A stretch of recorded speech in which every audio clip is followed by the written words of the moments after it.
hermanos, vamos a continuar con nuestro estudio en esta escuela dominical.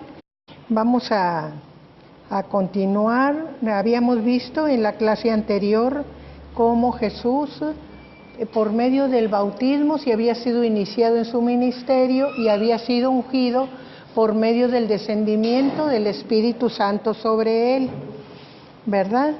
Entonces empieza, y luego viene la preparación para su ministerio en las tentaciones de Jesús en el desierto.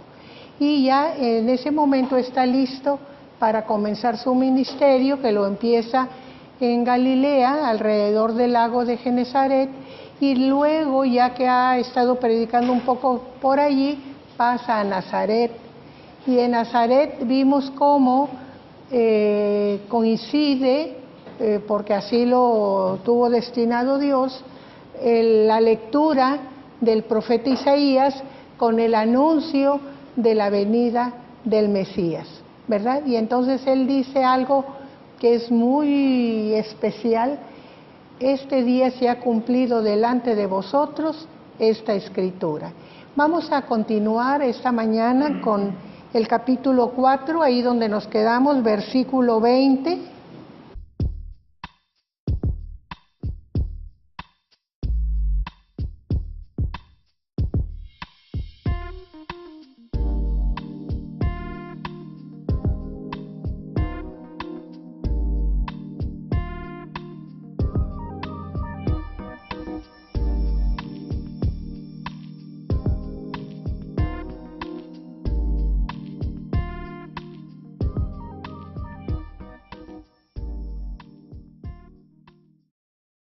Nosotros vemos en este párrafo cómo la gente le agradó lo que Jesús comentaba, pero al mismo tiempo que les agradó, decían: bueno, qué cosas tan hermosas dice este hombre, pero ¿acaso no es el que conocemos, el hijo del carpintero? Pues, ¿qué se cree este que dice que se cumplieron estas cosas en él, en este momento, delante de nosotros? Pues ¿quién se cree que es? Como si no lo conociéramos quién es, ¿verdad? Esas son lo que se transparenta en este comentario. No es este el hijo de José, o sea, no es este el fulanito que conocemos aquí de todos los días, que es uno de nosotros, un cualquiera. ¿Por qué se siente tan importante ahora, verdad? Y en la lectura de los versículos siguientes nos vamos a dar cuenta cómo Jesús entiende, se da cuenta de lo que hay en el pensamiento de ellos, y entonces, antes de que le hagan comentarios o reconvenciones, contesta. Vamos a seguir con la lectura.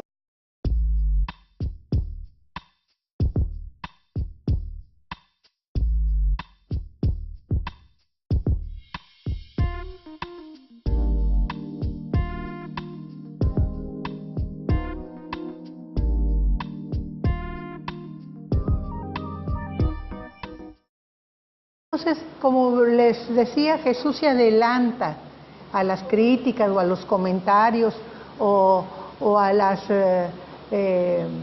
preguntas capciosas de, bueno, ¿quién te crees que eres? Si te conocemos.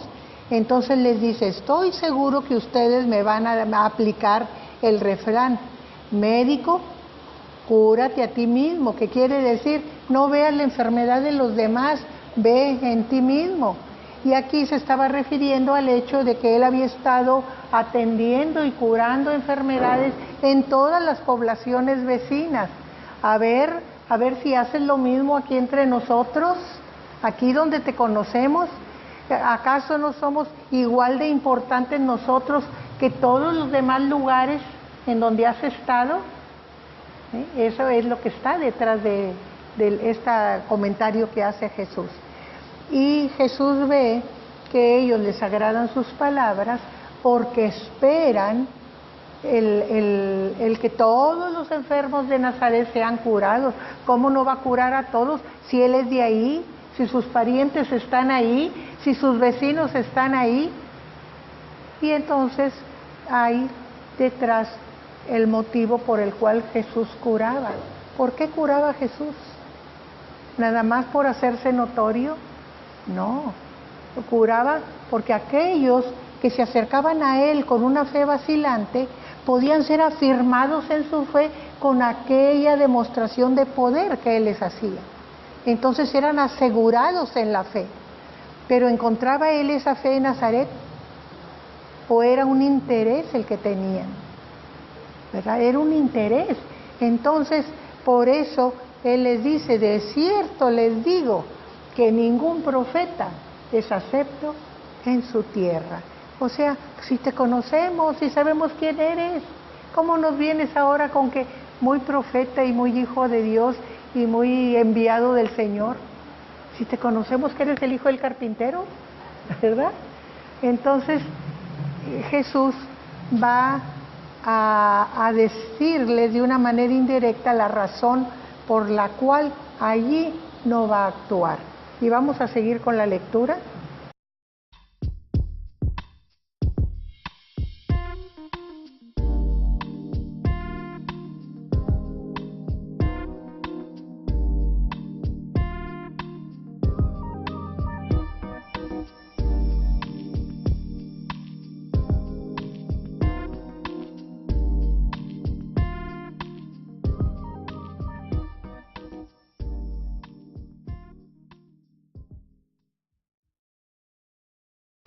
Nosotros vemos aquí que Jesús está poniendo ejemplos de fe, ¿verdad? ¿A quién les valió la fe? Y pone como ejemplos a dos de los profetas más importantes en esa parte norte de la tierra de las tribus de Israel, ¿verdad? Eliseo y Elías predicaron en el reino de Israel, que era el reino del norte, donde está Galilea. Entonces estos dos profetas, muy reconocidos por todo el pueblo de Israel, y Él les dice, ¿verdad? Elías, ¿verdad? Elías, que era un gran profeta, dice, se ocupó de una viuda que era de los gentiles, que era de Sarepta de Sidón, tierra del norte, tierra de los gentiles. ¿Acaso no había muchas viudas en Israel de las que se ocupara Elías? ¿Pero de quién se ocupó? De aquella viuda que no era del pueblo de Israel. ¿Por qué? ¿Verdad? ¿Por qué? Pues porque fue enviado allá. ¿Y por qué fue enviado? Porque esa viuda tenía fe, ¿verdad? Y luego pone otro ejemplo de los leprosos. ¿Acaso no hay muchos leprosos en Israel? Y no había en ese tiempo de Eliseo muchos leprosos. Y dice, ¿y a quién sanó Eliseo? Sanó a otro gentil, ¿verdad? A un militar, a un general, a un hombre fuerte de Siria, ¿verdad? Que no era de Israel.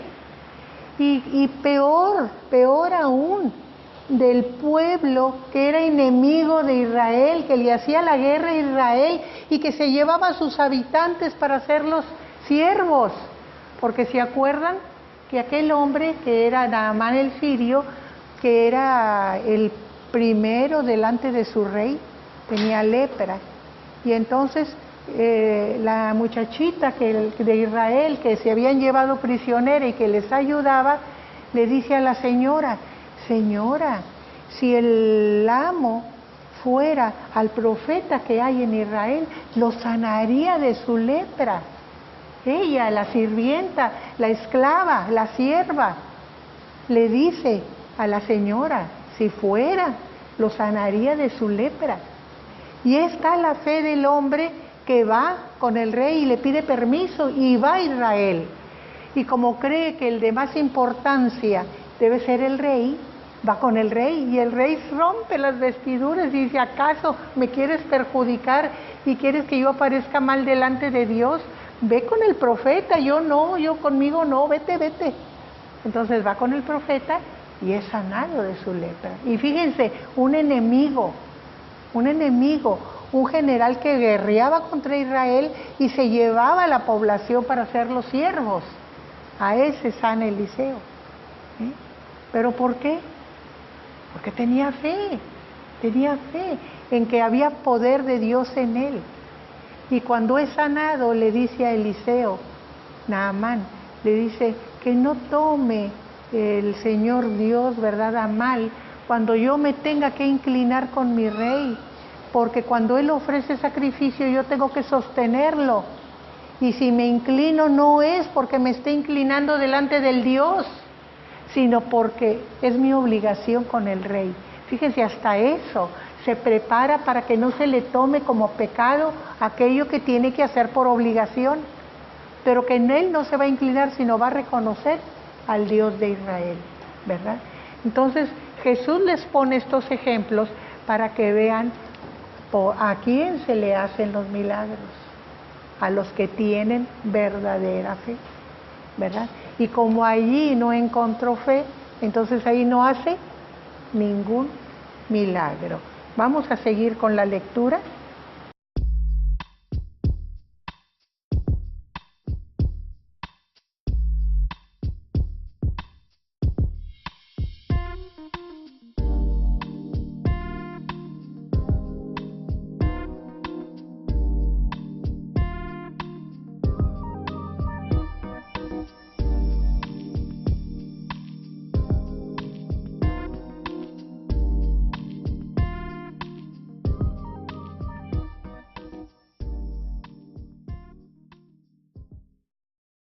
Miren, nos dice la palabra aquí en el versículo que empezamos a leer, el 28, que todos se llenaron de ira. ¿Por qué se enojaron? ¿Por qué se enojaron tanto? Porque les dijo, ustedes no son dignos de recibir. Así como el pueblo de Israel en el tiempo de estos dos profetas no era digno porque no se acercaban a Dios, no tenían fe, ustedes tampoco son dignos. Entonces se llenaron de ira, porque no hay peor cosa que nos digan cuando según nosotros estamos muy bien delante del Señor y que nos digan, andas mal, estás mal, no estás obrando correctamente con Dios. Entonces eso nos enoja mucho, ¿verdad? No, si yo soy muy santo, yo cumplo, yo esto y yo lo otro. Podemos cumplir con ritos, pero no con el Señor, ¿verdad? Al Señor no lo conocemos, nada más cumplimos con lo que es nuestra obligación según nosotros, pero no está puesto nuestro corazón en eso. Y eso les enojó mucho que les dijera, porque esos ejemplos querían decir que no eran dignos de recibir la palabra, ni el beneficio, ni el privilegio de ser atendidos por Dios en sus enfermedades, ¿verdad? Entonces, como se enojaron mucho, y fíjense el cambio, ¿verdad? De maravillarse de sus palabras a enojarse porque les decían la verdad. ¿Qué hubiera hecho otro cuando le hacían ver que estaban mal? ¿Qué hace alguien que realmente tiene el sentido de su deber con Dios? Se apoca y dice, como dijo el publicano, miserable de mí, ¿verdad? ¿Qué debo hacer? Como decían, ¿qué debo hacer? ¿Verdad? Como le decían a Pedro, para poder recibir la salvación. Pero ellos no dijeron qué debo hacer, sino se enojaron mucho, nada más. Entonces esa es la diferencia, lo que les podía haber servido para salir adelante con Dios, ese confrontamiento con su pecado, en lugar de reaccionar y buscar a Dios, se enojaron, ¿verdad? No nos gusta lo que tú nos dices, entonces no te queremos aquí. ¿Y qué dice, verdad? Que se llenaron de ira y se levantaron y le echaron fuera de la ciudad, o sea, de ahí de Nazaret, y le llevaron hasta la cumbre del monte sobre el cual estaba edificada la ciudad. Aquí nos indica que el terreno allí es de montaña, ¿verdad? Y que el pueblo estaba en una elevación, pues en lo más alto del monte donde estaba edificada la ciudad de ellos. ¿Para qué lo llevaron ahí? Para despeñarle con mala intención, porque muchas veces eran ajusticiadas las personas despeñándolas de un monte alto. Los romanos tenían ese tipo de muerte y quizá la habían copiado, ¿verdad? Era ese tipo de muerte que tenían, despeñar a las personas. Pero ¿qué pasa? Ahí se manifiesta el poder de Jesús sobre la multitud. Lo llevan, se deja llevar hasta la cumbre del monte, pero cuando tratan de despeñarlo, simplemente se devuelve, pasa en medio de ellos y sigue su camino. ¿Quién lo tocó? ¿Quién trató de obligarlo? Nadie. Ahí demostró, porque ¿acaso una muchedumbre no puede con un solo hombre? ¿Verdad que sí? Pero ahí se demostró el poder de Jesús en que Él podía hacer lo que Él quería si lo deseaba. Pasó en medio de ellos y siguió su camino, ¿verdad? Y se fue. Y luego nos dice que descendió a Capernaum, la ciudad de Galilea, y les enseñaba en los días de reposo. Quiero decirles que cuando Jesús sale de Nazaret en esta ocasión, jamás vuelve a Nazaret. ¿Se imaginan? Tanto que enseñó, tanto que curó, tanto que predicó, y de lo que se perdió su propio pueblo por su actitud. Jamás volvió a Nazaret. Pero él siguió predicando alrededor de allí. En Capernaum, dice, ciudad de Galilea, les enseñaba en los días de reposo. Capernaum está más al oriente de Nazaret y más al sur, pegado al mar de Galilea. Ahí en un lado del mar de Galilea, ahí está Capernaum. Y ahí predicaba, dice, y en el día de reposo. Fíjense, ¿se acuerdan que comentamos que cuando alguien se levantaba a leer tenía que ser de la propia sinagoga? Porque nomás los de la sinagoga leen, pero todos, cualquiera del pueblo judío puede predicar, puede enseñar, puede comentar la escritura, pero no leer. Entonces, ¿qué hacía Jesús? Les predicaba en el día de reposo. No leía, ¿se fijan?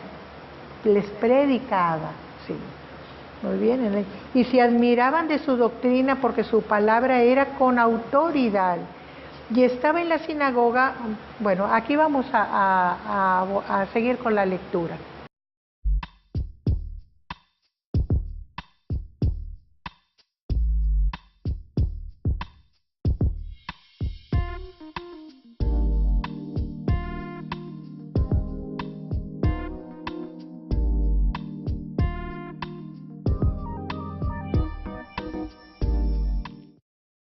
Fíjense, aquí hay una cosa muy especial. Estaba en la sinagoga un hombre que tenía un demonio inmundo.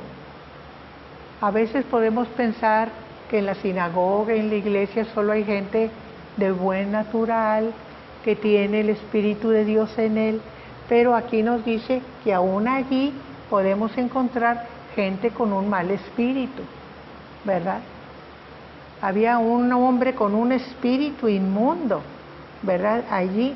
Y entonces cuando Jesús empieza a enseñar y a predicar, el espíritu inmundo exclamó a gran voz. O sea, se sintió agredido, atacado, en peligro, ¿verdad? ¿Y qué dijo el espíritu, ese espíritu inmundo? También tenemos, antes de continuar, otra enseñanza aquí. Los espíritus inmundos pueden habitar en el interior nuestro, ¿verdad? En el interior nuestro. Y dijo, déjanos. ¿Por qué déjanos? ¿Por qué en plural? A mí y en el que estoy, ¿verdad? Eran dos. Déjanos. ¿Qué tienes con nosotros, Jesús Nazareno? O sea, ¿por qué nos molestas? ¿Por qué nos inquietas? ¿Acaso nos quieres destruir? ¿Verdad? Sintió miedo el espíritu inmundo que estaba ahí. ¿Has venido para destruirnos? Yo te conozco quién eres, el Santo de Dios. Y aquí nos damos cuenta que los espíritus inmundos también conocen al Señor y saben quién es y le temen. Y le temen, ¿verdad? Por eso cuando nosotros estamos cargados de algo que no podemos sacar, que no podemos controlar, de lo que no podemos salir. Por ejemplo, las preocupaciones, los dolores, los temores, tantas cosas de ese tipo. No hay mejor remedio que acercarse a Jesús. Acercándose a Cristo, y todo aquello malo que pudiera haber en nosotros sale, porque no puede tolerar la presencia de Jesús. Entonces aquí tenemos otra enseñanza muy importante. ¿A quién ir? ¿A quién iremos? Como dice Pedro, ¿verdad? Pues a Jesús. Tú eres el único que tiene palabra de vida eterna, ¿verdad? Entonces, a Jesús. Con él, conozco quién eres, el Santo de Dios. Vamos a seguir con el versículo 35.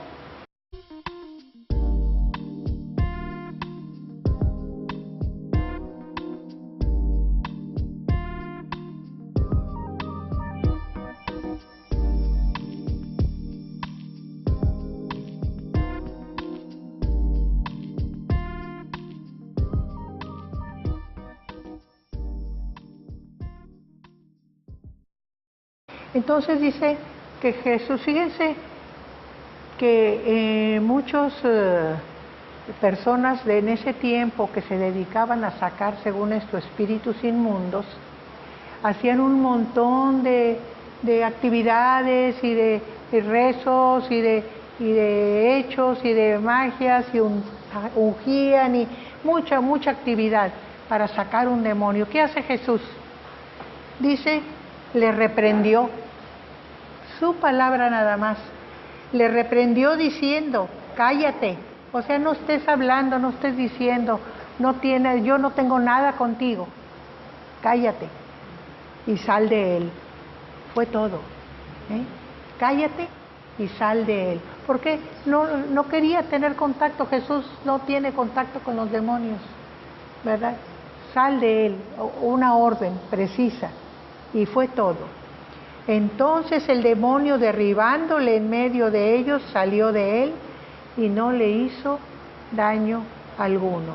Cuando el mal es obligado a salir de nosotros, generalmente, y que no puede hacer nada, trata de hacer el mayor daño posible.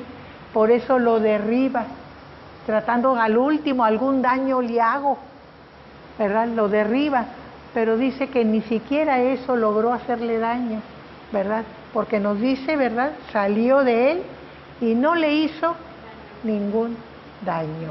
O sea, hasta ahí nos protege Jesús, que en el último impulso del mal para provocarnos algún daño no lo permite el Señor, ¿verdad?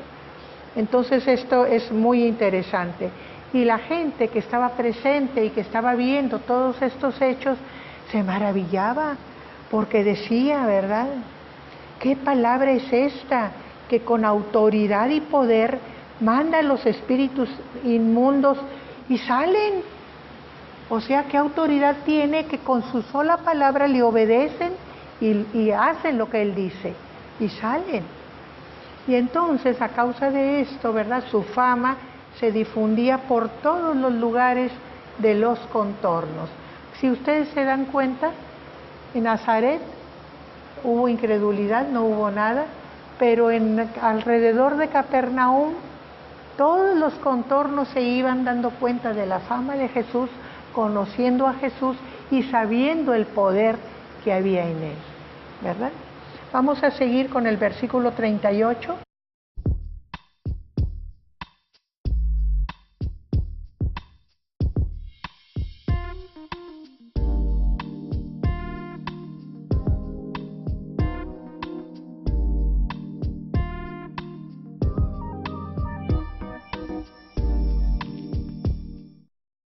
Nosotros vemos aquí que cuando el mal se acerca a nosotros, una de las cosas peores que podemos ver o sentir o sufrir es la enfermedad. ¿Por qué es tan terrible y por qué no nos gusta y nos asusta la enfermedad? Pues que la enfermedad muchas veces conduce a la muerte, ¿verdad? Y a veces algo que parece insignificante se vuelve grave en un momento y nos morimos. Por eso es tan terrible.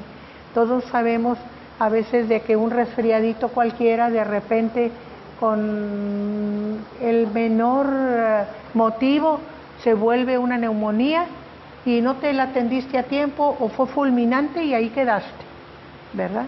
Entonces ese es el miedo a la enfermedad. Pero Jesús también vemos aquí que tenía poder sobre la enfermedad de una manera, así como su autoridad sobre el demonio que nomás dijo la palabra y fue, así con la enfermedad, como lo vemos en este pasaje, ¿verdad? Donde nos dice que Jesús se levantó después de estar en la sinagoga y haber sanado a aquel hombre, salió y entró en la casa de Simón, porque paraba mucho en casa de Simón, ¿verdad? Y dice que la suegra de Simón tenía una gran fiebre. Fíjense que no era una temperaturita así como que me empieza a subir, como que me empieza a sentir mal, como que tengo 38, no, ya pasaba de 40. Tenía una gran fiebre y le rogaron por ella, ¿verdad? O sea, los que iban con él, los que conocían a Pedro, los compañeros de Pedro, recordemos que en Galilea de los que seguían a Jesús muchos eran pescadores y se conocían, le empezaron a rogar por ella.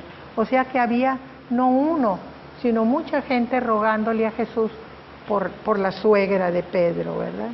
Y se inclinó hacia ella y reprendió a la fiebre. Fíjense, así como lo hizo con el demonio, lo hizo con la enfermedad, como si fuera también un mal espíritu, la enfermedad. Reprendió a la fiebre y la fiebre le dejó. Igual, con su sola palabra, la fiebre se fue. Y aquí hay algo interesante, y es que él se inclinó sobre ella. Eso quiere decir una atención personal, especial, con aquel que necesita. Porque no es igual que de lejos, como hacen ahora muchos médicos, sobre todo institucionales, ¿verdad? Ah, sí, ¿qué tiene? Bueno, déjeme ver qué le receto. Pero ni le ponen atención, ni qué tiene, ni qué siente, ni cómo está. Es impersonal el trato. Jesús no, se inclinó sobre ella. Una atención especial. Me interesas. Y así es con cada uno de nosotros. Entonces reprende a la fiebre y la fiebre se va, la fiebre le dejó. Y levantándose ella al instante, le servía. Cuando nosotros recibimos beneficios del Señor, debe de haber ese espíritu de agradecimiento y de servicio al Señor, ¿verdad? ¿Por qué? Porque nos sacó de una situación difícil. Entonces, ¿cómo demostramos nuestro agradecimiento? Sirviéndole.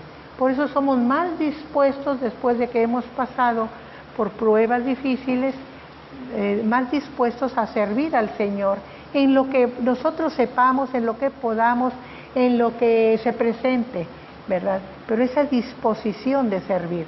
Aquí la suegra de Pedro nos pone un ejemplo, ¿verdad? De lo que es el agradecimiento al Señor y la rapidez de responder, ¿verdad?, a ese beneficio. Inmediatamente se levantó y le servía al Señor, ¿verdad? Muy bien. Vamos a seguir adelante con la lectura.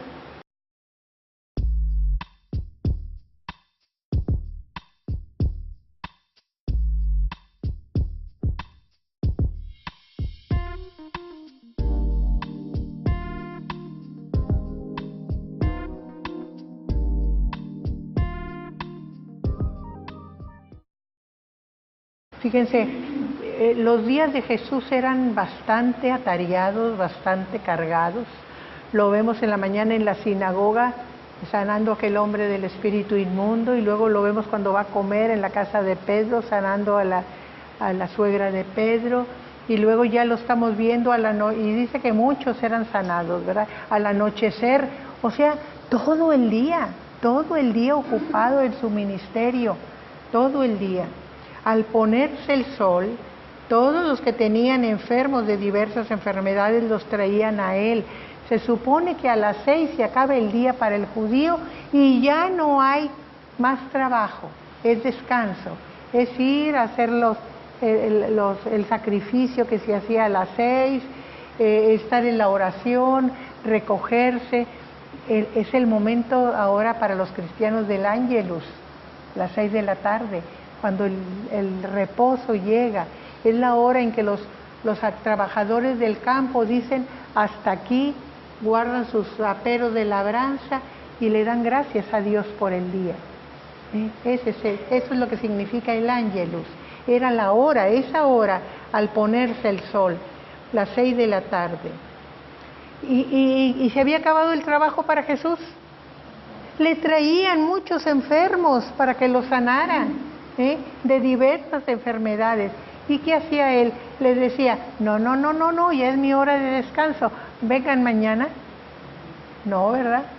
Dice que poniendo las manos sobre cada uno de ellos, aquí es donde les digo ese cuidado de atención personal que tenía Jesús. A cada uno de ellos le daba su interés, que se sintieran amados, protegidos, guardados, que tenía interés por cada uno de ellos. A cada uno le ponía su mano y lo sanaba. ¿De qué? De distintas enfermedades. No era una sola, eran distintas enfermedades, ¿verdad?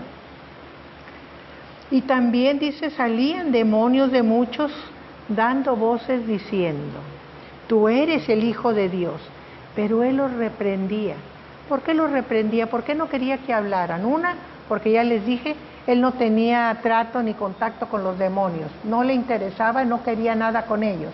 Y otra, porque no era su tiempo de que eso se anunciara.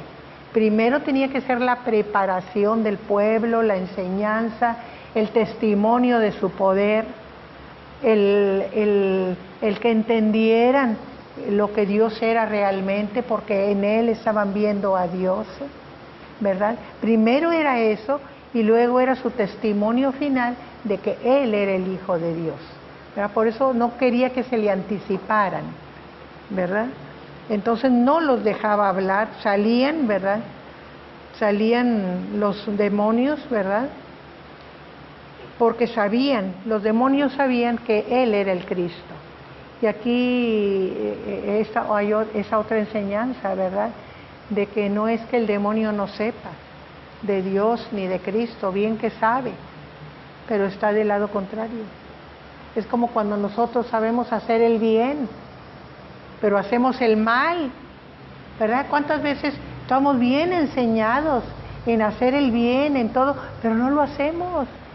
¿Cuánta gente anda ahorita con los narcos y que son gente preparada, gente con carrera, gente que es de buenas familias, que fueron bien educados y están haciendo el bien, están ejerciendo bien su profesión, están haciendo el bien a sus semejantes? No, saben hacer el bien, pero están en el lado contrario. Así los demonios también, están en el lado contrario, aunque saben, pero están en el lado contrario, ¿verdad? En enemigos de Dios y de Cristo. Bien, seguimos con la lectura.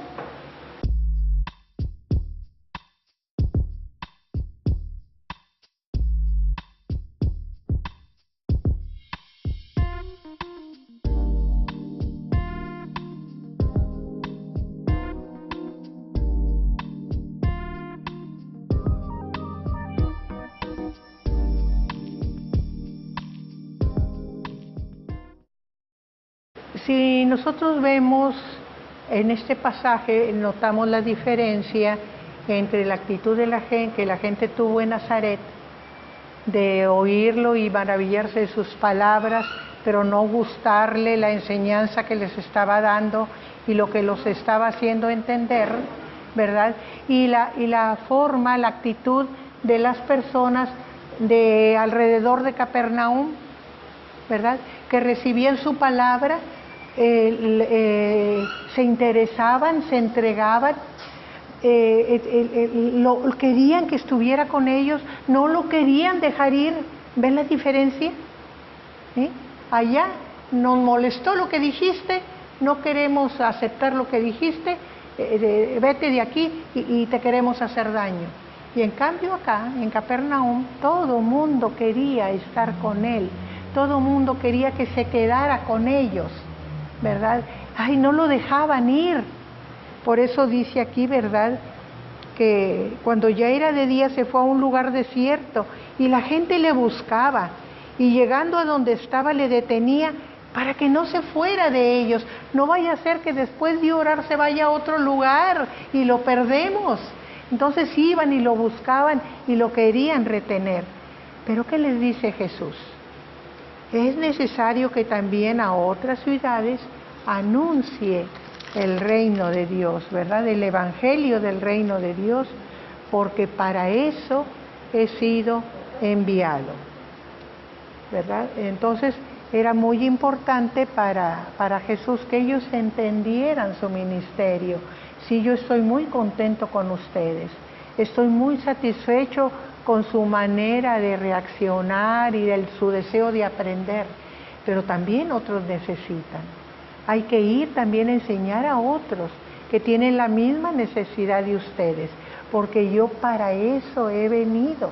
Ese es mi ministerio, ese es mi trabajo, enseñar a la gente lo que es el evangelio del reino de Dios. Y predicaba en las sinagogas de Galilea. O sea, se puso a llenar todo Galilea del conocimiento del evangelio que él había traído al pueblo. Estamos terminando el capítulo 4, no sé si tengan preguntas. Aquí vemos, esto es el comienzo del ministerio de Jesús, ¿verdad? Ya habíamos comentado, fue iniciado con el bautismo, y recordemos, bautismo, iniciación, nos iniciamos en el camino del Señor, entramos a ser parte de la familia del Señor con el bautismo, es un rito de iniciación, y Él es ungido con la venida del Espíritu Santo, preparado en el desierto con los 40 días de ayuno y con las pruebas que Satanás le puso, y ya con eso empieza su ministerio en Galilea. Ya cuando predicó un poco en Galilea va a Nazaret, es rechazado en Nazaret, pero sigue predicando en todas las sinagogas de Galilea, ¿verdad? Entonces aquí vemos su ministerio en Galilea.